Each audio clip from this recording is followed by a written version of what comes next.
Nós vamos dar continuidade à nossa série de estudos, na Epístola aos Coríntios, e hoje nós estamos no capítulo 13. 1 Coríntios, capítulo 13. Nós veremos o caminho que Paulo diz que é sobremodo excelente. O caminho sobremodo excelente, que é o amor. Paulo aqui no capítulo 13, Paulo vai tratar daquilo que dá validade aos dons, daquilo que vale os dons. Nós vemos que Paulo está tratando aqui nos capítulos 12 a 14, acerca dos dons espirituais, e aqui no capítulo 13 ele vai dizer aquilo que valida os dons, que é o amor, que os dons espirituais sem o amor não significa nada. 1 Coríntios 13.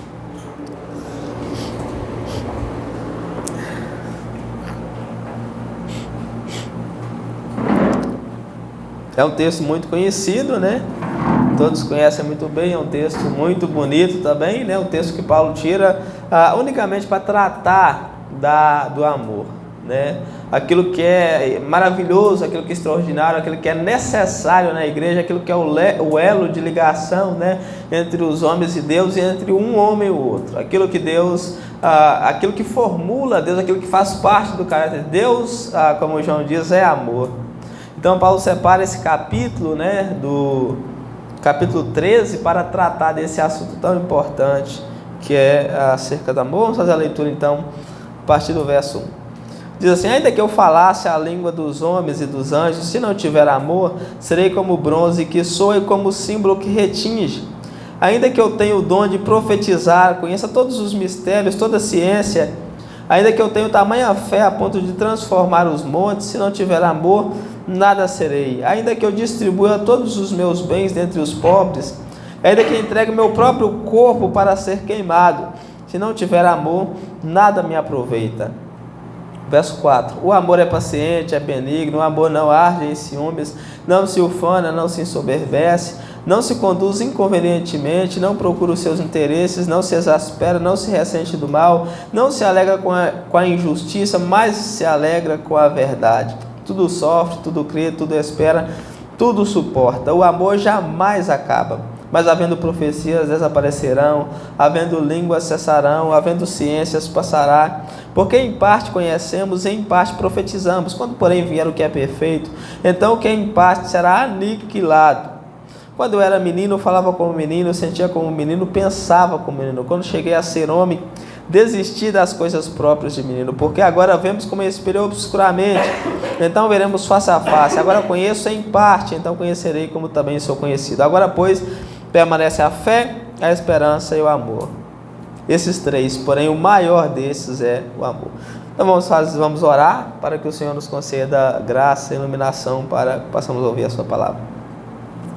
Senhor Pai Santo, mais uma vez nós viemos diante de Ti em nome do nosso Senhor Jesus Cristo em busca de iluminação, Senhor. Nós te pedimos graça mais uma vez essa noite em nome do nosso Senhor Jesus Cristo. Nos conceda graça, Senhor, de podermos estar diante de Ti, de podermos ouvir a Sua santa palavra, de podermos andar nos Seus caminhos. Abre os nossos olhos, ó Pai, nós te pedimos, se faça presente no nosso meio. Nos conceda graça, Senhor, para que nós possamos ouvir a Sua santa palavra, para que nós possamos andar nos Seus caminhos, para que nós possamos bendizer o Seu santo nome, para que nós possamos ouvir a Sua palavra essa noite, para que nós possamos ouvir a Sua voz, ó Deus. Fale aos nossos corações e nos ajude, Senhor, a amar, nos ajude a amar cada vez mais. Nós te pedimos em nome do nosso Senhor Jesus Cristo. Quanto a mim, quanto pregador, eu te rogo, ó Deus, confiando no testemunho que as Escrituras nos dá, de que o Senhor usava homens que não são nada, que não são ninguém, Senhor, para falar a Sua santa palavra. O Senhor falava através deles. É nessa esperança que eu venho a Ti, Senhor, não confiando em mim ou algum mérito que eu tenho, porque eu sei que eu não tenho nenhum, mas confiando unicamente em Cristo, no Seu poder, no Seu Espírito, para que com intrepidez eu possa anunciar a Sua palavra, que eu apenas abra meu boca, que o Senhor fale, ó Deus, para que todos possam ouvir que Tu és Deus, que não há outro além de Ti. No nome do nosso Senhor Jesus é que eu te peço. Amém. Nós estamos dando, como eu já disse, continuidade à nossa série de estudo em Coríntios, onde que nós estamos vendo alguns problemas relacionados à igreja. Paulo ele escreve essa epístola com o objetivo de corrigir alguns problemas que estavam ocorrendo na igreja de Corinto. Nós já vemos alguns deles, como por exemplo divisões, né, que nós vemos nos primeiros capítulos, contendas, imoralidade, imaturidade espiritual, dentre outros problemas que estavam ocorrendo. Nós agora estamos no capítulo 12, nós entramos nessa nona parte da Epístola aos Coríntios, capítulo 12, 13 e 14, onde Paulo trata de um problema específico, que é a relação aos dons espirituais. Paulo ele trata nesses capítulos dos dons espirituais. O que estava acontecendo?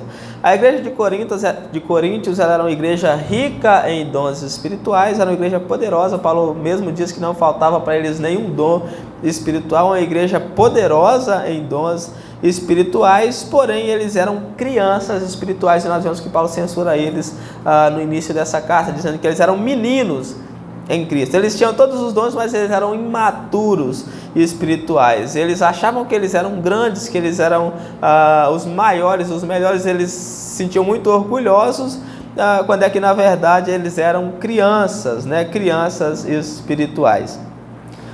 Eles consideravam, né, os coríntios, eles classificavam os dons espirituais, né? Eles consideravam dons mais excelente do que os outros. E para os coríntios, o dom que era mais excelente era o dom de profetizar e principalmente o dom de falar em outras línguas, em outros idiomas. Esse para os coríntios era o dom supremo. Quem tinha esse dom era o maioral na igreja. Então o que estava acontecendo na igreja de Corinto? Todos buscavam, né, os dons de sinais. Os coríntios eles consideravam como melhor os dons de sinais, ou seja, aqueles dons que eram feitos visivelmente, onde que as pessoas todas viam, né? Então eles consideravam esses como sendo os melhores dons. Então acontecia na igreja que todos, né, havia uma bagunça na igreja por causa disso, porque todos falavam em línguas ao mesmo tempo e havia uma baderna no culto de maneira que ninguém entende nada. Paulo vai tratar disso aqui a partir do capítulo 14, né? Ele diz que se um indouto chegasse na igreja e visse o que estava acontecendo, ele falava que todo mundo estava doido, porque todo mundo estava falando em línguas ao mesmo tempo e isso não era bom. A igreja de Corinto também tinha um problema grave. Havia um problema grave na igreja de Corinto. Era uma igreja rica em dons espirituais, mas pobre em amor. E nós vemos isso pelo próprio testemunho, né? Paulo, quando ele escreve para algumas das suas igrejas, ele elogia eles por causa do amor que havia entre eles. E a igreja de Corinto, Paulo não elogia porque falta. Que nós vemos que na igreja de Corinto faltava esse elo poderoso que era o amor, né? O principal que deve haver na vida dos crentes, na vida da igreja, é o amor. E Paulo tira esse capítulo 13 todinho para tratar desse assunto, né? Que é o amor. O amor, ele é aquilo que dá validade aos dons espirituais. A igreja de Corinto ela poderia ter todos os dons espirituais, porém, sem o amor, aqueles dons não significavam nada. Eles podiam, Paulo vai dizer aqui, eles podiam curar, eles podiam falar em línguas, eles podiam falar a língua dos homens, dos anjos, eles poderiam entregar o corpo para ser crucificado, eles poderiam ter fé a ponto de mandar uma montanha sair e sentar no mar, que Paulo diz que se eles não tivessem amor, isso não significava nada diante de Deus. O amor ele é muito importante, porque o próprio Senhor Jesus diz que naquele dia, né, muitos vão dizer que curou, que profetizou, que fez isso, que expulsou demônios, que fez um monte de coisa no seu nome, e ele vai dizer: apartai-vos de mim porque eu nunca vos conheci. Por quê? Porque essas pessoas nunca o amaram de verdade, né? E os coríntios estavam dessa maneira, eles profetizavam, eles tinham muitos dons, porém eles não tinham o que era mais importante, que é o amor. Aquelas pessoas que estavam diante de Cristo e que vão ser condenadas ao inferno no último dia, porque Cristo não conhece, é justamente porque pode ter inúmeros talentos, inúmeros dons, fazer inúmeras coisas, mas se não tiver o amor, aquela pessoa não pertence a Cristo. Paulo vai dizer que o amor ele é eterno, ele é o elo, né, que nos mantém unidos e que nos mantém unidos com Deus. Se uma pessoa não amar, se uma pessoa não tiver o amor, ela não faz parte da corrente. É um elo fora da corrente. O que acontece com o elo fora da corrente? Ele é inútil. ele não tem serventia alguma. O amor, ele é o elo que nos une uns aos outros e a Deus. É o que Deus requer de nós. Deus nos colocou dessa terra e Ele pediu que nós amássemos. Amém?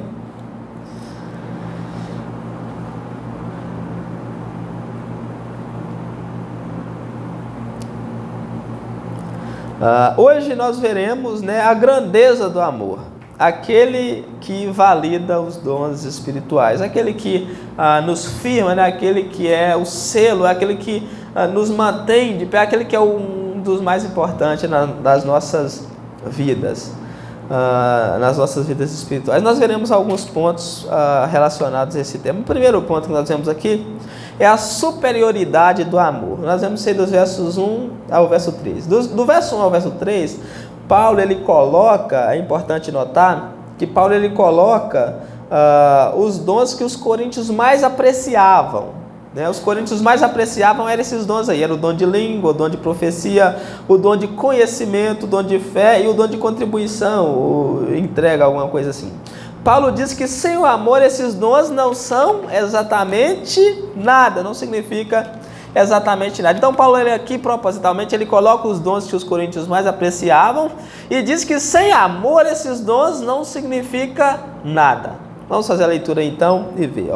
Ele diz aí no verso 1: ainda que eu falasse a língua dos homens e dos anjos, se não tiver amor, serei como bronze que soa e como símbolo que retinge. O que Paulo está querendo dizer? Que línguas é essa? Aqui ele usa uma situação hipotética. Ainda que muitas pessoas, né, principalmente no meio pentecostal, usam esse versículo para ensinar que aquilo que é falado na igreja pentecostal é a língua dos anjos.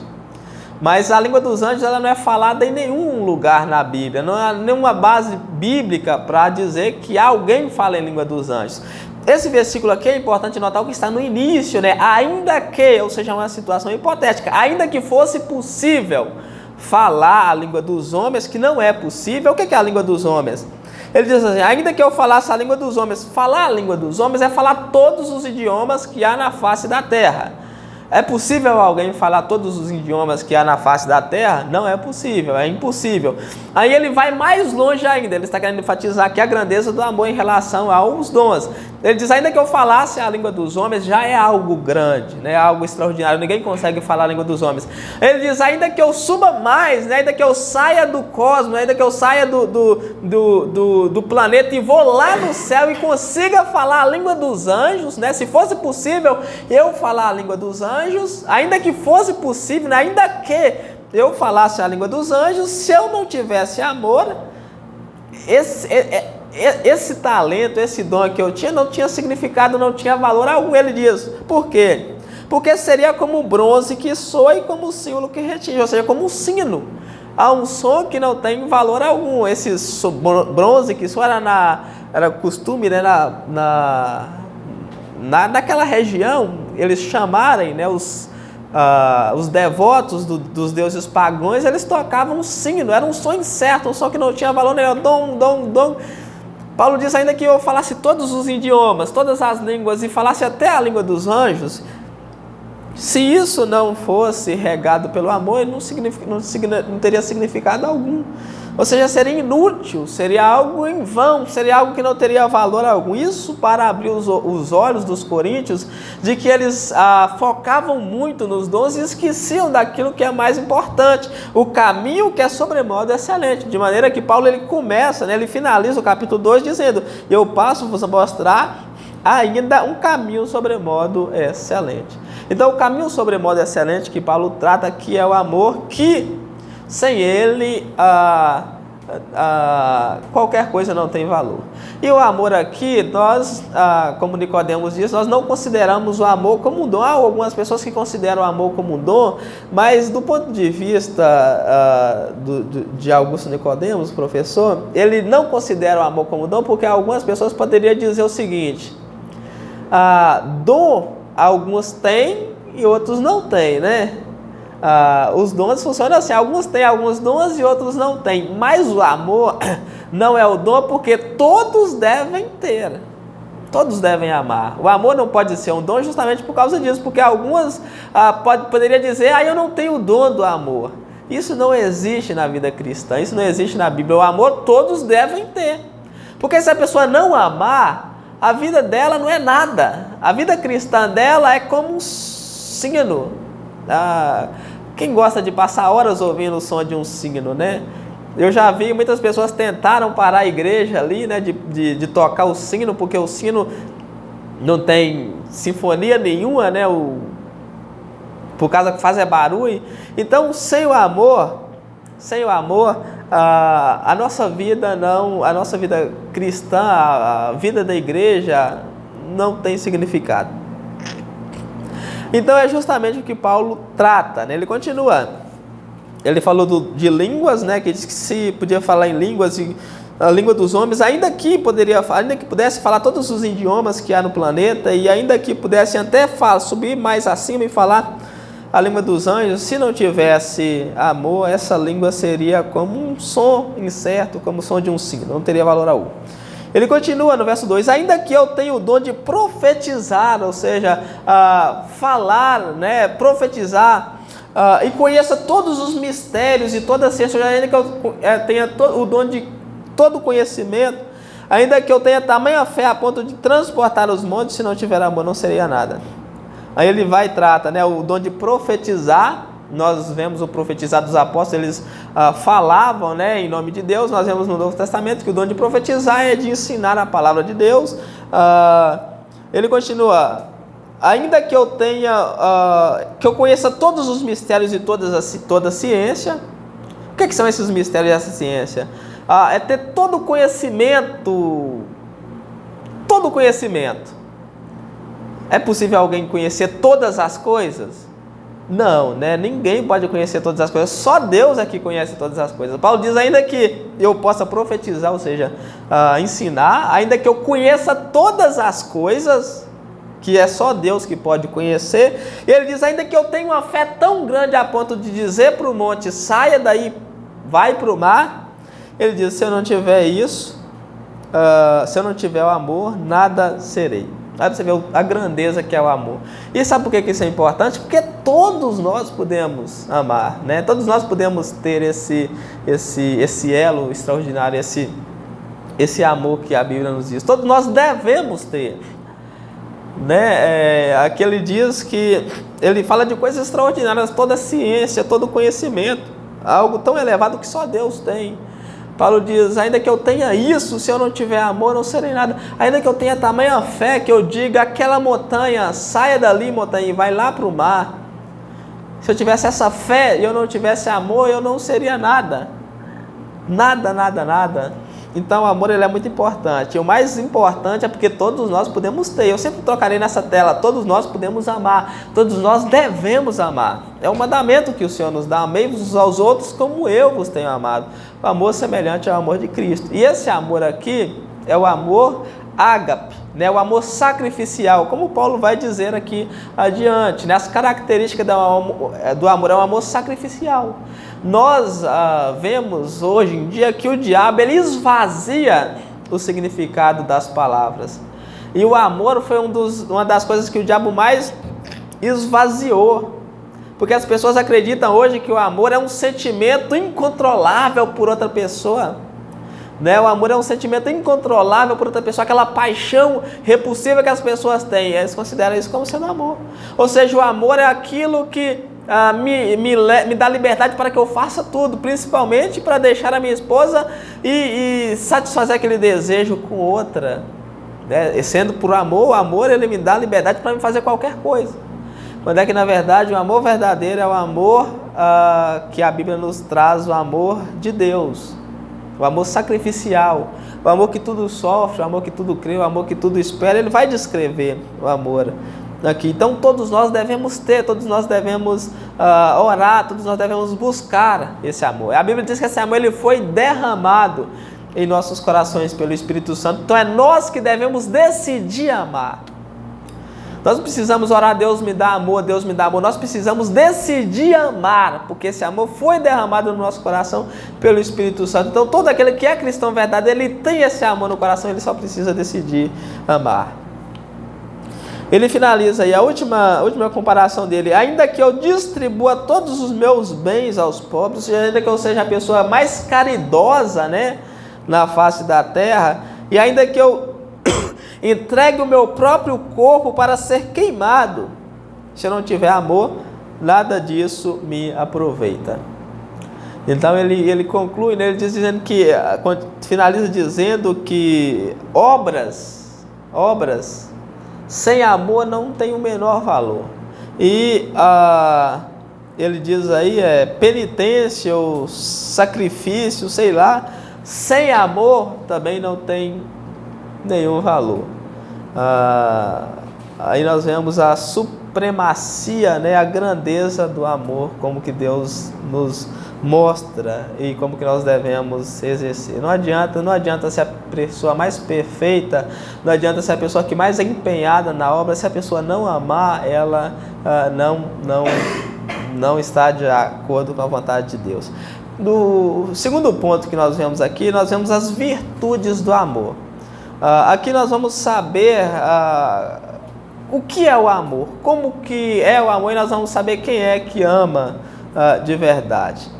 Aí do verso 4 ao verso 7, Paulo ele nos diz o que o amor é e o que o amor não é. Vamos fazer a leitura. Ele diz, o amor ele é paciente, ou seja, uma característica do verdadeiro amor é que ele é paciente. A pessoa que ama, ela é uma pessoa que é paciente.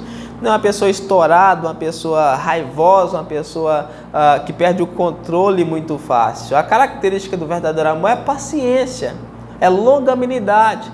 Nós vemos que Deus ele não é um Deus iracundo que se ira a todo momento com nós e nos manda para o inferno a qualquer tropeço que nós damos. E esse amor aqui é o amor de Deus. Então o amor de Deus ele é longânimo. A Bíblia fala que Deus ele é longânimo, esperando que nós venhamos nos arrepender. Então a característica do amor é paciência. O verdadeiro amor ele é paciente, ele é benigno, né? Não é a pessoa que é maliciosa, que é maldosa. Então a característica do amor é a bondade.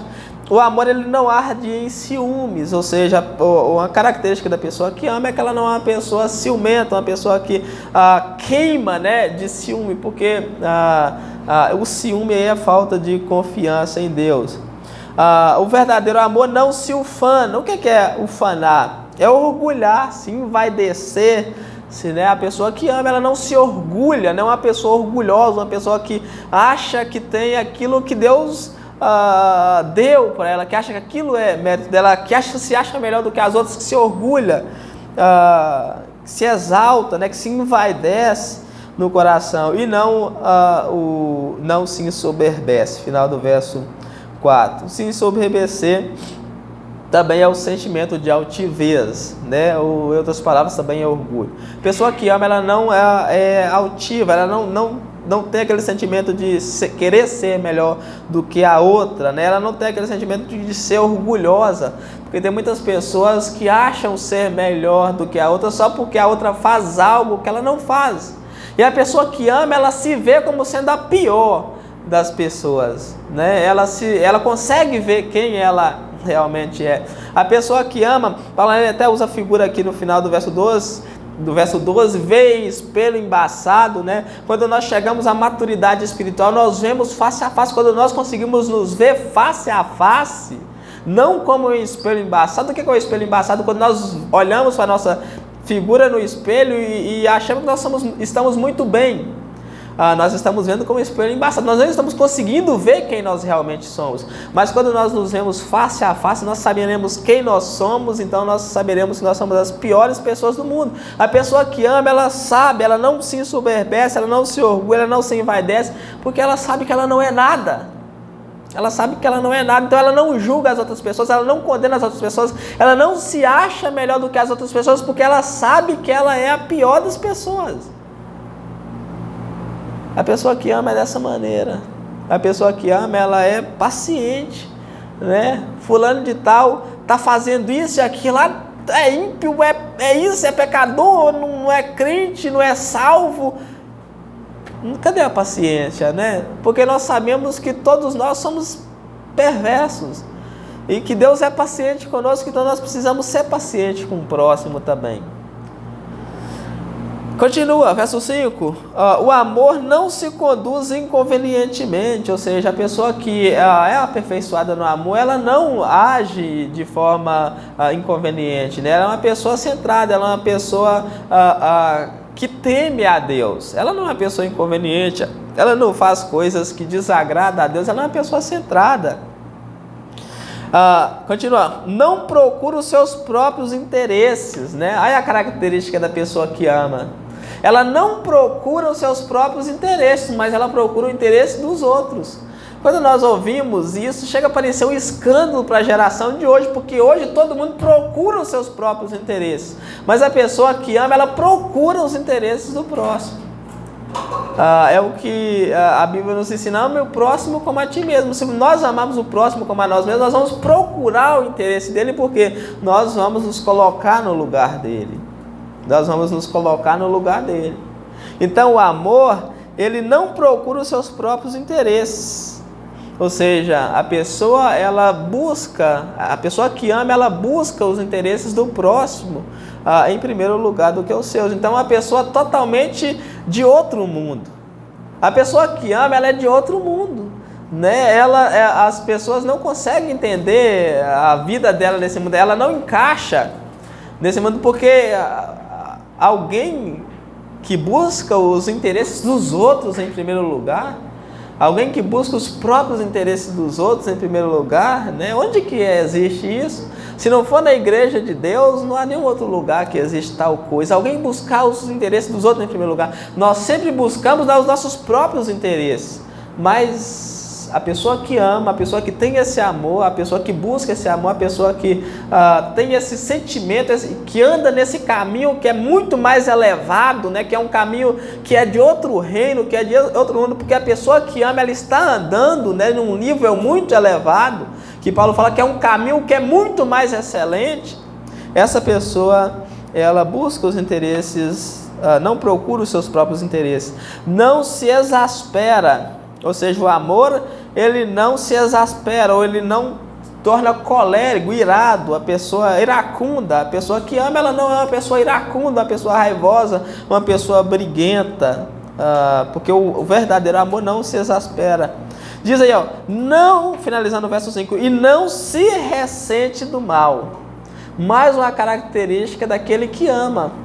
Aquele que ama, ele não se ressente do mal, ou seja, ele não guarda mágoas de ninguém. Ele não leva em conta o mal que as outras pessoas fazem para ele. As pessoas fazem, né, para ele. Ele não se ressente do mal. Ele não guarda mágoas, ele tem o coração limpo, ele não fica juntando o rancor das pessoas, né? Essa pessoa que ama, ela não fica nutrindo, né, aquela mágoa, aquela raiva. Tem muitas pessoas que sorriem por fora, né, que mudam o rosto quando vê a outra pessoa, que cumprimenta, que está tudo bem, mas lá no fundo ela está nutrindo aquela mágoa daquela pessoa. Eu não lidou, lá no fundo eu não consigo bater, não bate com daquela pessoa. Essa pessoa não ama. Essa pessoa não ama. Porque a pessoa que ama, ela não guarda mágoas. Ela não nutre mágoa, ela não nutre rancor, ela é verdadeira, né? O que ela é na frente da pessoa, ela é pelas costas. E ela não tenta enganar as pessoas e tenta também enganar a Deus, né? Porque tem muitas pessoas que fazem dessa forma.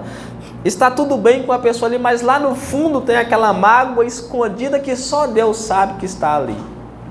Então a pessoa que ama, ela não se ressente do mal. O verdadeiro amor não se ressente do mal, não fica guardando mágoas, não fica nutrindo mágoas dos outros. Então, se tem alguém que nutre mágoas, deixe. Peça perdão, peça a Deus para tirar aquilo do coração, né? Porque é assim que nós precisamos ser. Quem nutre mágoas, o rancor, quem se porta inconvenientemente, quem não anda nos caminhos de Deus, quem é ciumento, iracundo, raivoso, orgulhoso, né, deve orar e pedir a Deus para que tire isso do seu coração, para que ele possa amar. Ele continua no verso 6, ainda dizendo, né, as características do amor. Ele diz: o amor não se alegra com a injustiça, né? A pessoa que ama, ela não se alegra com o errado. A pessoa que ama, ela não se alegra com a injustiça, ela não se alegra com aquilo que é errado. A pessoa que verdadeiramente ama, ela se alegra com a verdade. Um exemplo, houve um jovem, né, que sabia que algo de ruim estava prestes a acontecer. E ele sabia que aquilo ia acontecer, então ele coloca outra pessoa no caminho para que aquilo acontecesse com aquela pessoa. E quando aquela coisa aconteceu com a pessoa, aquela pessoa teve que pagar um grande prejuízo. E essa pessoa se alegrou com aquilo. Ainda bem que não fui eu quem pagou, né? Foi ele. Então essa pessoa ela não é aperfeiçoada no mal porque ela causou a injustiça e ainda se alegrou com a injustiça. Então a pessoa que o verdadeiro amor, ele não se alegra com a justiça, mas ele se regozija com a verdade. O que fazer nessa situação? Já que aquela pessoa sabia que aquilo estava prestes a acontecer, ela deveria ter corrigido aquilo com as suas próprias mãos.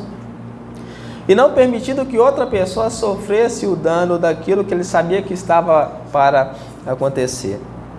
Ele continua, verso 7. Tudo sofre, tudo crê, tudo espera e tudo suporta.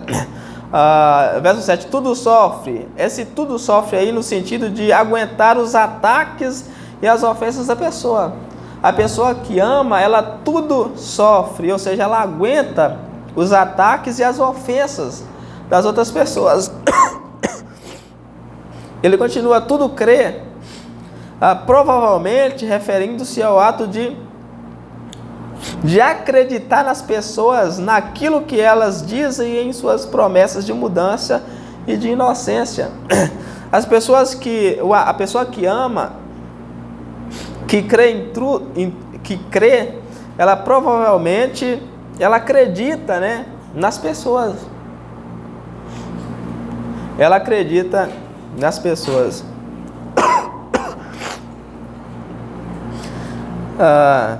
Já conheceu alguém assim? Alguém que acredita nas pessoas, né, a todo momento? Acredita que a pessoa vai mudar? Acredita na promessa que a pessoa faz de mudança? Obrigado.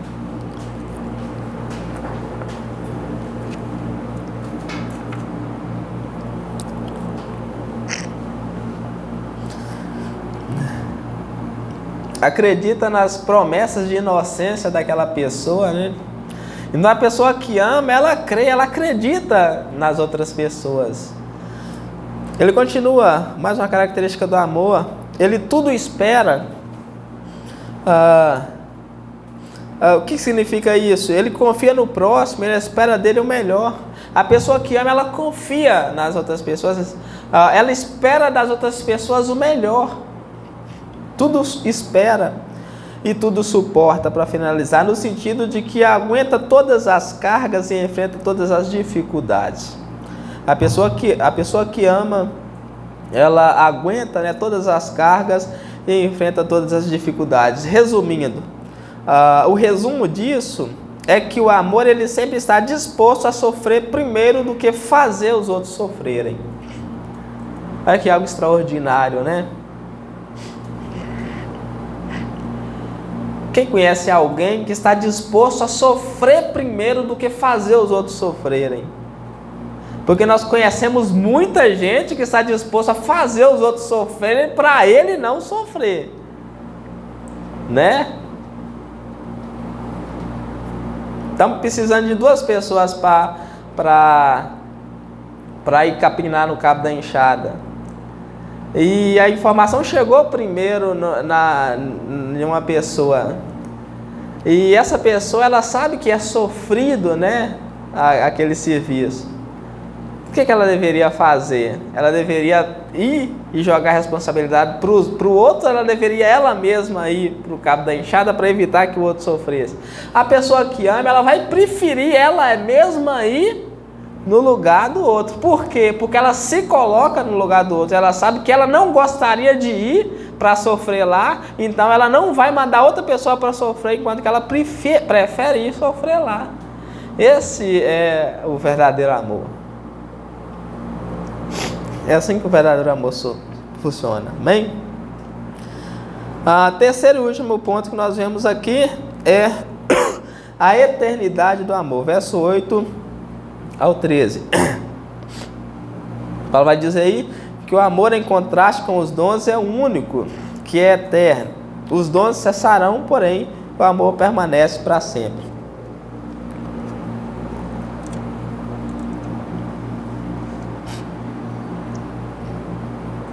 Ele diz aí no verso 8: o amor jamais acaba. Olha que palavra interessante. O amor jamais acaba. Ou seja, em outras palavras, o amor é eterno. O amor, ele permanece por toda a eternidade, porque é o elo que liga os irmãos a Deus. Só entra no céu quem ama. Só vai para o céu quem tiver esse amor. Ninguém pode entrar no céu se não tiver esse amor, porque esse amor, ele é eterno, ele dura para sempre. Ele continua: havendo profecias, desaparecerão. Ou seja,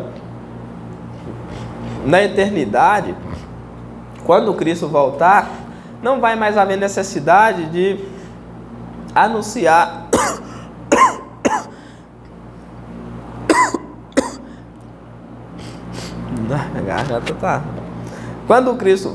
Quando Cristo voltar, não vai mais haver a necessidade de anunciar a palavra, não vai mais haver a necessidade de profetizar. Havendo profecias, desaparecerão, porque nós vamos estar face a face, nós vamos conhecê-lo plenamente. Então não há necessidade de profecias. Da mesma forma, havendo línguas, cessarão. Quando Cristo voltar, uma só língua, não vai precisar mais de traduzir, não vai precisar mais de idiomas, vai ser uma só língua, uma língua universal. As ciências passarão, o conhecimento, não vai ter mais necessidade disso quando Cristo vir. Porque em parte conhecemos e em parte profetizamos. Quando, porém, vier o que é perfeito, então o que é em parte será aniquilado. O que é perfeito aqui é Cristo. Quando Cristo vier, acabará profecias, acabará línguas, acabará ciências, porque nós estaremos completos e perfeitos em Cristo. Porém, o amor, ele permanece para sempre. Para sempre. Paulo, ele usa duas ilustrações para ilustrar essa verdade. A primeira ilustração é a do menino na condição de adulto, e a segunda ilustração é a do espelho embaçado. Essa primeira ilustração aí mostra, as duas ilustrações têm o mesmo objetivo de mostrar, esse cessar dos dons em contraste com a grandeza do amor. Dizendo: quando eu era menino, eu falava como menino, sentia como menino, pensava como menino. Como cheguei a ser homem, desisti das coisas próprias de menino. Ou seja, os dons é algo relacionado a coisas de meninos. Enquanto quando chegamos à maturidade espiritual, acaba as coisas de menino. Ou seja, os dons cessam e a maturidade espiritual é a vida com Deus, é a vida em amor. Ou seja, o amor, ele é de adultos, é para adultos, só os adultos espirituais que amam. E da mesma maneira diz: porque agora vemos como espelho obscuramente, então veremos face a face. Agora eu conheço em parte, e então conhecerei como também sou conhecido. Na época de Paulo, os espelhos eram embaçados, não eram nítidos, como nós vemos hoje, como nós temos hoje. Quando está nos dons, como aquela visão obscurecida. Os dons sem o amor é aquela visão obscurecidas. A pessoa que ama, ela vê quem ela realmente é. Enquanto a pessoa que, como os coríntios estavam, eles focavam nos dons, se engrandeciam por causa dos dons, eles não conseguiam ver quem eles realmente eram. Nós só conseguimos ver quem nós realmente somos face a face quando nós começamos a amar. Quando nós passamos a amar, quando nós temos esse sentimento fabuloso que é o amor, nós conseguimos ver quem nós realmente somos. Ele conclui dizendo: agora, pois, permanecem a fé, a esperança e o amor, esses três. Porém, o maior destes é o amor. Ou seja, o amor, ele é o maior de todos, ele é o dom, ele é o sentimento supremo. Eu coloquei aqui algumas considerações finais só para nós fazer uma recapitulação desse texto. Primeiro, a vida religiosa, ela não tem nenhum valor, não tem nenhum valor sem o amor. Ou seja, as nossas vidas, como cristãos, se nós não tivermos amor, um para com os outros, ela não significa nada. Nós precisamos amar cada vez mais. Como nós devemos amar? Nós precisamos querer amar. Nós precisamos buscar amar. Nós precisamos orar para que o Senhor nos conceda essa graça de podermos amar cada vez mais. Nós precisamos praticar também. Segundo, quem ama está sempre disposto a sofrer primeiro do que fazer os outros sofrerem. É uma verdade sublime, né? Quem ama, ele sabe se colocar no lugar do outro. É uma característica da pessoa que ama. E terceiro, é o elo que liga os homens a Deus. O amor é o elo que liga os homens a Deus. Por isso que nós precisamos, né, amar. Amém? Nós precisamos trilhar esse caminho que é sobremodo excelente. Amém? Nós vamos orar e agradecer a Deus por essa oportunidade.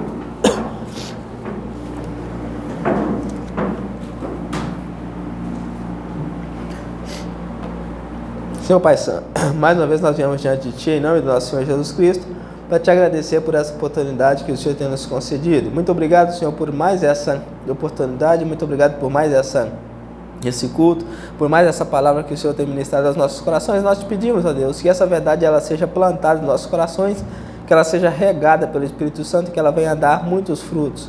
Nos ajude a amar, Senhor, nos ajude a amar cada vez mais, nos ajude a exercer esse dom supremo, esse sentimento supremo, esse sentimento maravilhoso, grandioso que é o amor. Nos ajude, Senhor, nós te pedimos em nome do nosso Senhor Jesus Cristo.